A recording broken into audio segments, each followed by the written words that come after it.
The United States making major strides against the coronavirus. Average daily new cases now at the lowest level in nearly 7 months. It's all great news, but despite the progress, many Americans are still concerned about a return to pre-pandemic life. A recent CNN poll showing nearly a third of Americans are not comfortable going back to normal routines. We've been living with restrictions for more than a year, social distancing, wearing masks.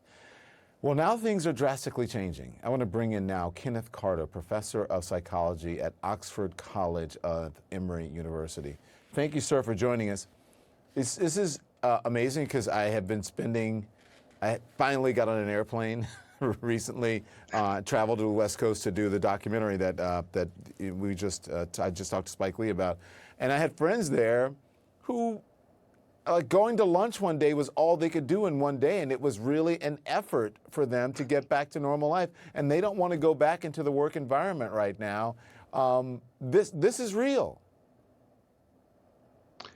Yeah, absolutely. Catherine Wu wrote an article in The Atlantic about what she's calling post-vaccination inertia, people who really aren't ready to sort of enter into the things they can do, even if they are vaccinated. And why is that? Explain what's behind that. Yeah, so whenever we make a decision, we're making these little mental calculations all the time about, what the risk is and what the reward is. And, I was fully vaccinated maybe about a month ago, but things don't seem different, because you can't tell who's vaccinated and who's not. And so you're still trying to make the best calculations that are going to continue to keep you safe. Mm-hmm. Well, it's interesting because what do you think behind it? Is that people have been sitting at home so much? I think, quite honestly, I think people have, I don't know if they've lost, but their social skills have certainly diminished.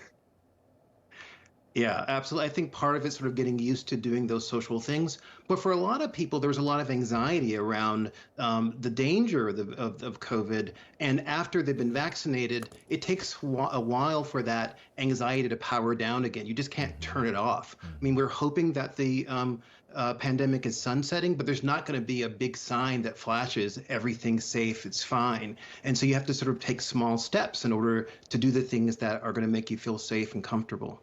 Of course, in many places, Kenneth, people have been acting like nothing has happened, resisting masks, rejecting guidance, refusing vaccines. And those people don't seem to be anxious at all. What explains that?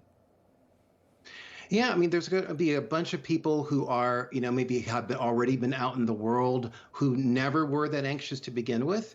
A set of people that are taking some, measured steps, and then a small set, actually about 30% you suggested, that really aren't ready yet because they're not necessarily feeling as safe as they might be. Kenneth Carter, such great information. This is real. I know people who, and have members of my family, who they're having a hard time getting back to normal. Even I find myself when I'm outside, I'm like, oh, I don't have to wear a mask.